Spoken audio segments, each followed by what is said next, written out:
you're moving from place to place. Good morning, good morning, morning, good morning, morning. Good morning, viewers, and welcome back to the Tobago Updates morning show, coming to you here live from the Port Mall in Scarborough, Tobago. And yes, folks, we are in October, and any at all, you have to be living under a rock not to know when we hit October month, we're talking Tobago Carnival. All right, and joining us this morning as we continue the conversation as we speak Tobago Carnival, we have in studio with us ACP Collis Hazel of the TTPS and Dr. Charleston Thomas, Chairman of the Tobago Festivals Commission. Good morning to you and welcome. Good morning. Good morning. All right. Good morning. Good morning, Tobago. I should just quickly correct. It's technical advisor. Right. Ms. Cindy Lou Edwards is now the chairperson at TFCL. Okay. All right. Thank you very much for the update. So, technical advisor for the Division of Tourism joining us here this morning. Well, let's get the conversation started.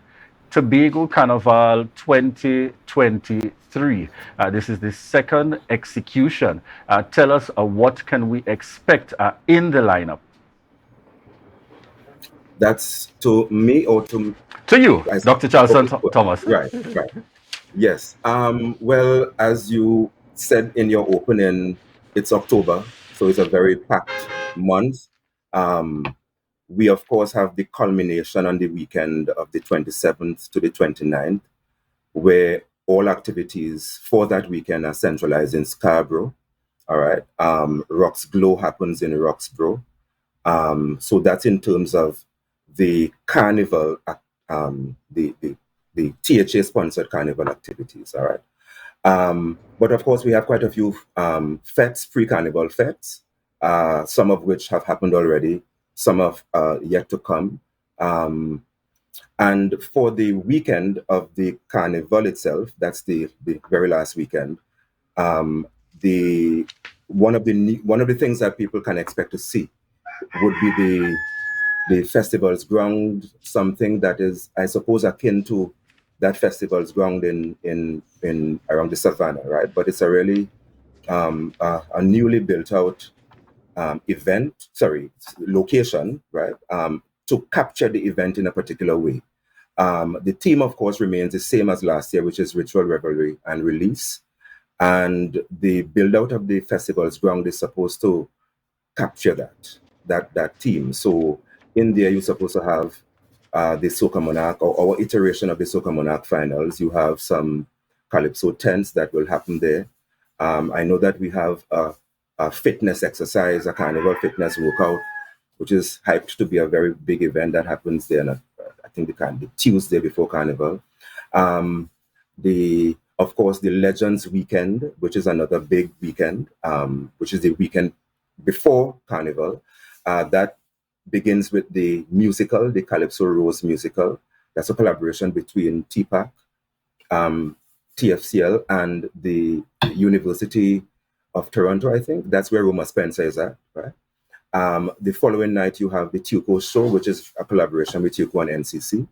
And it's supposed to be a Legends show integrating the Calypso Monarch into that. And then, of course, the final curtain call Show for David Rudder happens on this Sunday.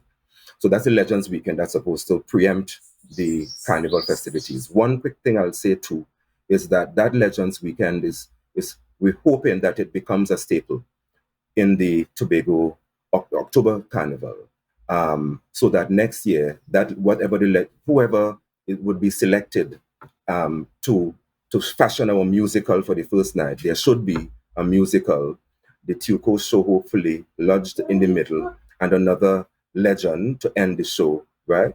End the weekend, all right? So we're hoping that becomes a staple. So we also have the kings and queens from this year's Trinidad Carnival participating again, as they did last year, on the roads for the Parade of the Bands.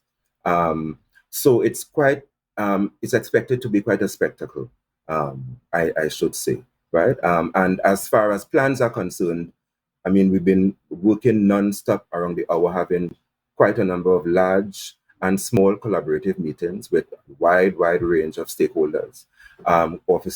Hazel, ACP Hazel will speak more to that.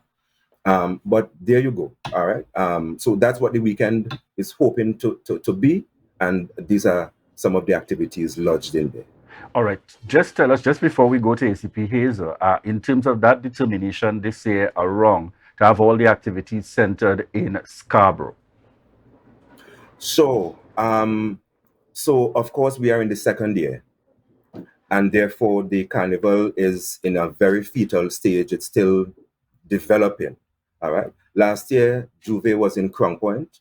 A lot of people enjoyed it, but there were quite a few challenges which forced the division to rethink the management of the activities all on the roads. The other thing that we had to consider was the how to properly utilize the resources of the police. And we wanted to ensure that all the resources that come to the island and that are on the island in terms of security are properly located in a space that is easily controllable. ACP Hazel will speak more to that. All right. So the decision to bring things to Scarborough was largely influenced by the reports I've looked at over about 10 reports from last year's carnival, and there was a general consensus that the area wasn't properly, that's Crown Point now, wasn't properly set up for that mass of people. The infrastructure was a bit problematic to facilitate that large number of people and trucks. There were, of course, quite a few instances of people not getting access to the airport and whatnot. So there were quite a few challenges which made us rethink how to execute the carnival this year. And I should say that because, again, we are in the second year, there is nothing here that's written in stone. So we're still in a very strategizing position, I would say, right? And therefore, whatever works well this year, I am thinking that it would stretch over into next year. And whatever hasn't worked, right, the post-mortem reports will be done and therefore guide us as to what decisions to be made next year to not repeat errors. Right. ACP Hazel, you are the man in the hot seat this second time around for the execution of the Tobago October Carnival. Tell us a little bit about the plans of the TTPS. We heard Dr. Thomas make several references to that kind of collaboration happening with the TTPS, of course, as one of many stakeholders within the Tobago space. Tell us a little bit about the plans on the part of the TTPS for the Tobago October Carnival. Thank you very much.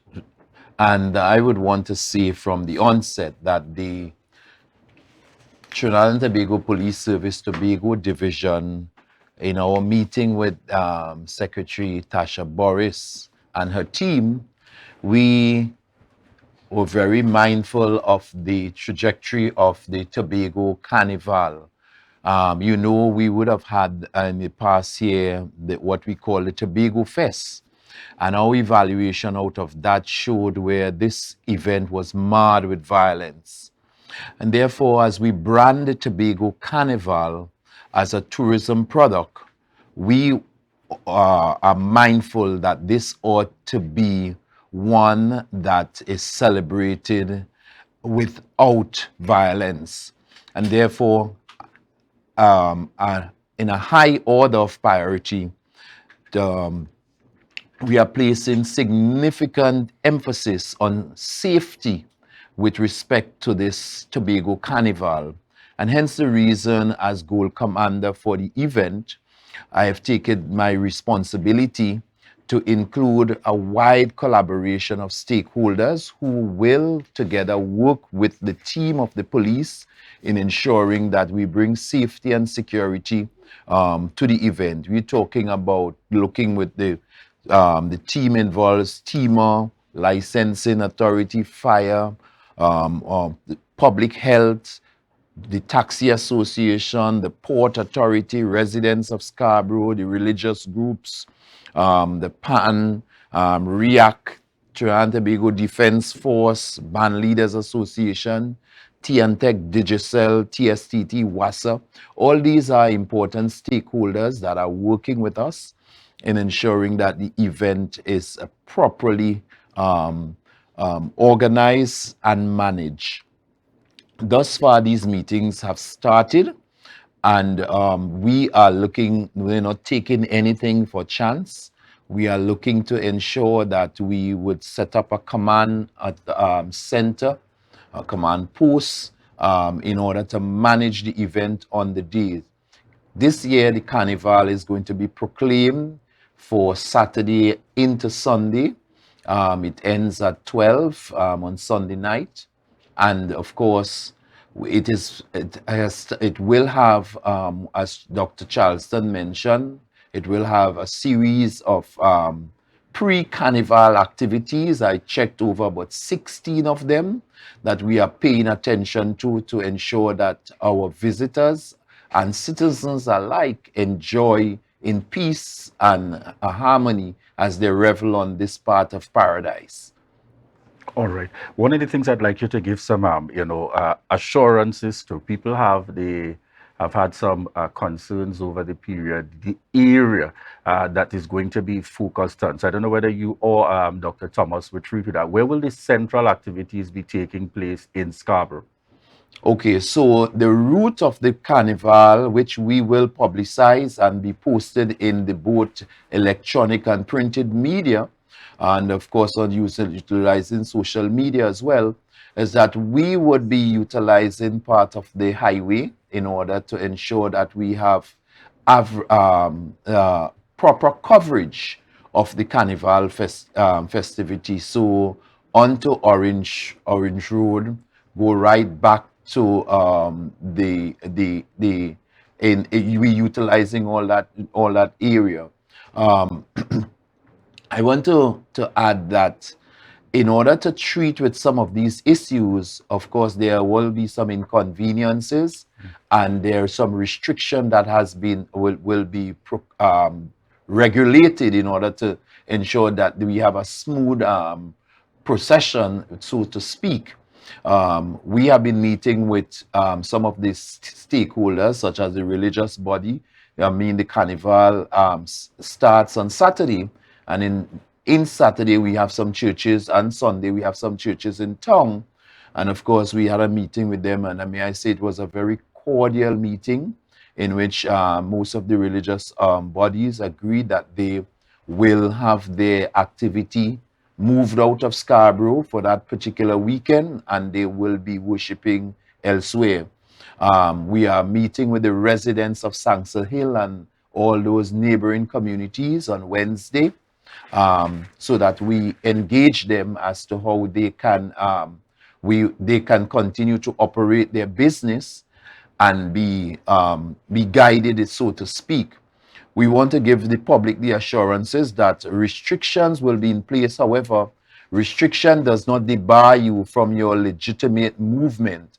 And therefore, as of this morning, forms are available for registration of persons who want to do their normal ply of business, that they can come to the ACP office or the senior super office and collect their application forms to apply for permits to be able to operate during those spaces. So I'm talking about the residents of Sangsel Hill, the people, the business communities, all those persons. You need to have a pass to come in town. So therefore, you need to apply to the police in order to be granted a pass. But may I be mindful that the passes will not be given willy-willy all about the place. If you have no business in town at that time, you will not be allowed. All right. Dr. Thomas, just to bring some clarity, persons would have seen last year the appointment of a committee. Which entity or which individual is taking that lead in this year? We know we heard mentioned by way of the release, speaking to the festivals, a combination, Tea Park, etc. Tell us, is there going to be a separate carnival committee appointed? Tell us how it's going to work for this year. So how it has worked is really by simply utilizing the technical staff from the three entities to execute the carnival, because the challenge with the committee last year was that there were several other entities doing similar things as a first year kind of teething problem. So this year it really came out of the secretary's office, the division itself, and the executing teams were all the entities, or are all the entities that we have, which are there mandated to do this kind of work. So TFCL, TTAL, TPAC, And as technical advisor, I had that responsibility to kind of oversee the coordination of things. So that's how this year operated. Excellent. Anything else you'd like to share before we close this morning? You know, I heard ACP Hazel talk about the plans that are in place to ensure that we have a safe carnival. I think I also want to emphasize that the carnival in Tobago is something that we want people to experience very differently, meaning that, of course, there is a peculiar product that we want to share, but Tobago is also a space where people come and chill and relax. So all of that is what we are encouraging people to come to Tobago for, not just the actual carnival celebrations, but for the vibes that you might feel at the corners of Tobago where those activities may not be felt. All right, thank you very much there, Dr. Thomas. ACP Collis Hazel, before we close this morning, anything you'd like, any additional information you'd want to share with the public? I would just want to remind the public at this point in time that we will be attracting a lot of domestic persons participating in the Carnival festivity. As you are well aware, that our sister Isle Trinidad is the home of persons involved in revelry who supports the activity.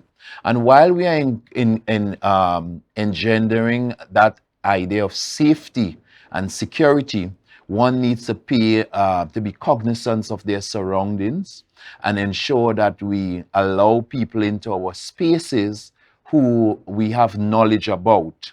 Of course, we would want to ensure that as you book people for this event, that keep in contact. If you don't know them or you don't have any information about them, you can feel free to contact our divisional CID office and let us do some work and make sure that who you are bringing into your space is properly vetted, so that at the end of the day, you do not want to ensure that you have a gang leader or some known criminal element in your dwelling. As well, we are asking Tobagonians, do not allow people to be part of the crime apparatus. Most of the times what we are seeing is that Tobagonians are encouraging other persons who commit crime within their spaces and keeping quiet.